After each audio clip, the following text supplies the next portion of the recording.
Hey guys, what's up? I got my swaggin' headphones. Don't hate. It's currently 7:23 p.m.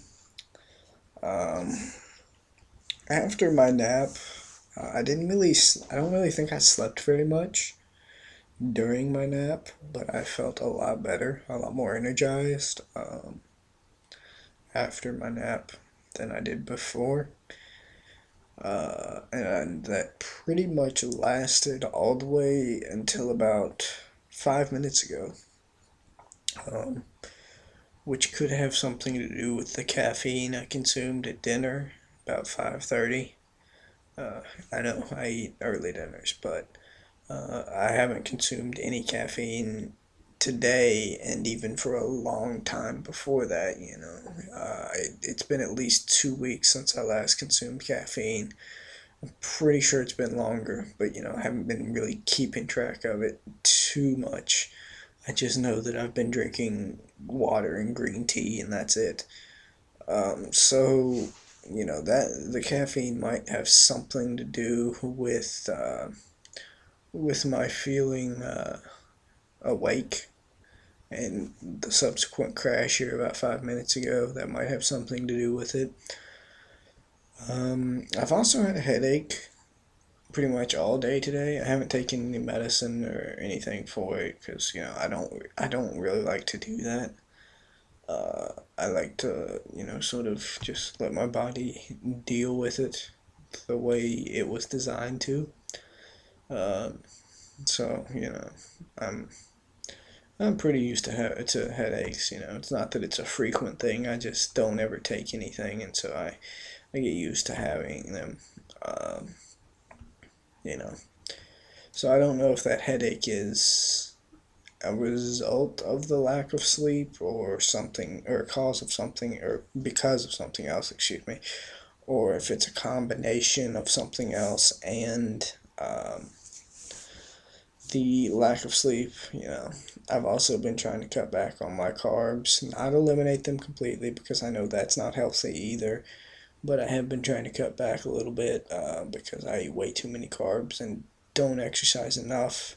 So I've been trying to cut back a little bit, and I know that many people are carb dependent, as it were. I've read the Primal Blueprint, and basically, we go from one carb spike to the next carb spike. Glucose, blood sugar spikes, and then it drops, and we feel worse than before. And our body wants more carbs and more carbs and more carbs.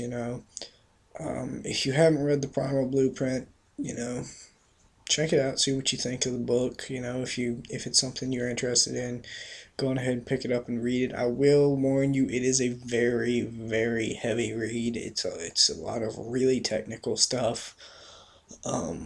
If you're not into like science and that kind of thing, I wouldn't recommend that book. I would recommend actually Timothy Ferriss's 4 Hour Body, because he's a more casual writer, and he brings more humor into it. Not that Mark Sisson doesn't bring humor.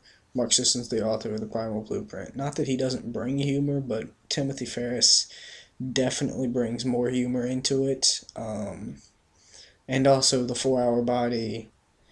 The 4 Hour Body isn't where I heard about the polyphasic sleep, but that's what really got me started on it. It lays out each specific phase. It's got the monophasic, which is 8 hours. It's got the siesta, which is what I'm currently doing, which is 6.2 hours.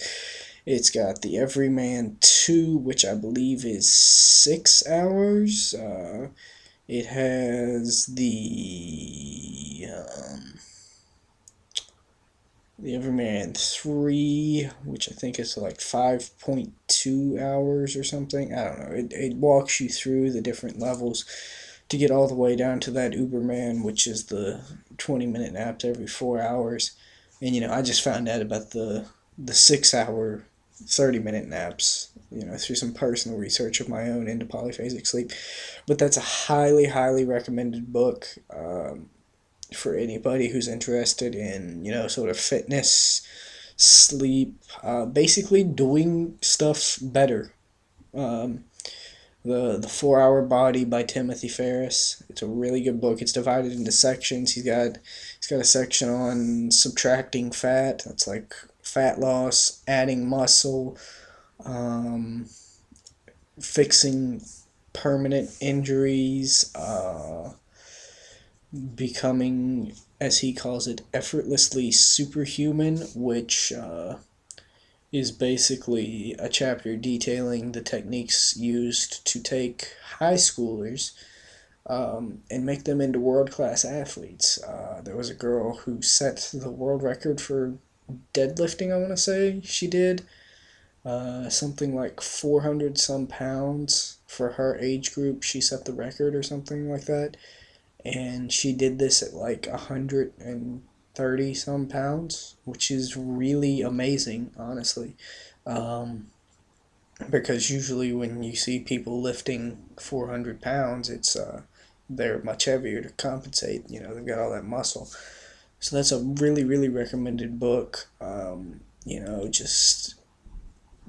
would say just focus on one part of it that you want to work on, and then take that and get that sorted out, and then move on to another section, because you can't do everything in that book all at once. But he goes into detail about the low carb diet, or as he calls it, the slow carb diet.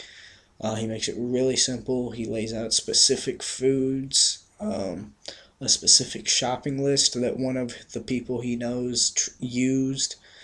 Um, so definitely check that book out. The 4 Hour Body by Timothy Ferriss. Just Google it. I mean, you don't have to go out and buy it. Google it, get a sense of what it's about, and if it's something that interests you, definitely go out and buy it, because it's well worth the money, in my opinion. But I got about 4.5 hours till my core sleep. I'm kind of crashing a little bit right now, so I'm probably gonna go splash some water on my face. Might go for a quick jog to sort of wake myself back up. Um, Other than that, that's pretty much it, guys. You know, if you got any questions, just definitely leave them in the comments, and I'll answer them either in a video or in the comments replying to you. So I'm out. Peace.